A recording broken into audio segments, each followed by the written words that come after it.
Robert, you started in Chicago. We were BSing about Portage Park and some other neighborhoods, but you guys ended up anchoring down in North Lawndale, and you've been there for almost a decade now.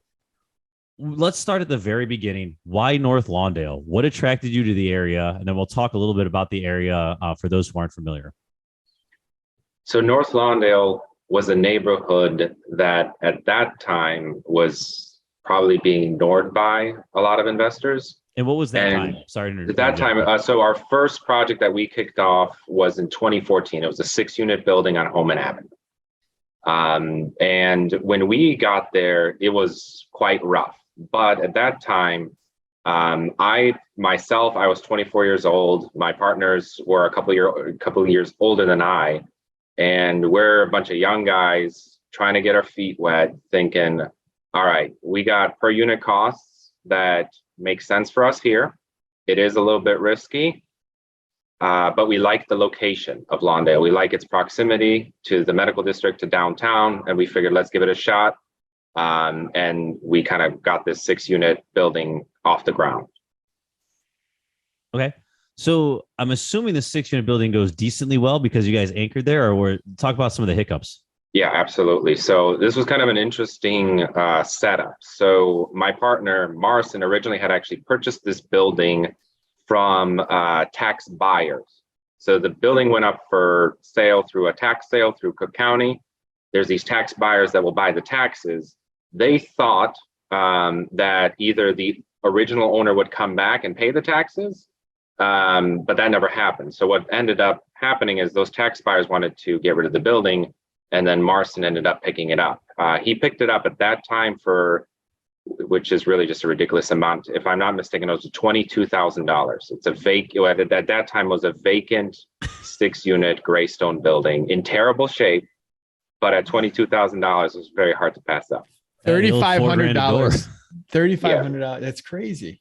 Yeah, unheard of in today's market. You if I saw a building for that price point, I'd be all over it. So just for context, for those not familiar with the area, what does a 6-unit graystone beat up in terrible condition go for today? What does that same building trade for? That same building today would sell for $300,000, and it requires a full gut. Got it. So when you guys go in, you buy this building, you know it's going to take a full gut, or did you know it was going to take a full gut? And talk about, was this your first construction project as well, or had you done some other things where you had a little more confidence? Yeah, Morrison had done some smaller, like 2-flat deals in the past. And then I had a single family home. I grew up in the construction business. My father's in the construction business. He just retired. So we've both been around it, but neither of us had ever done a project at that time at that scale. So for us, it was kind of uncharted water. Even getting the loan set up, that in and of itself was a journey. So going into a place like North Lawndale, because even, back then there was people that saw that barrier of entry being little and jumping in. And then even now, people from California see 6 units for $300,000. They're thinking it's a great deal and jumping in. But in an area like that, like, what were the challenges that you just didn't see to come? What kind of blindsided you in North Lawndale? One of the first things we didn't anticipate was the difficulty of getting a loan, a construction loan specifically. A lot of lenders, especially at that time, were very hesitant to lend. What year was that again? 2014. 2014.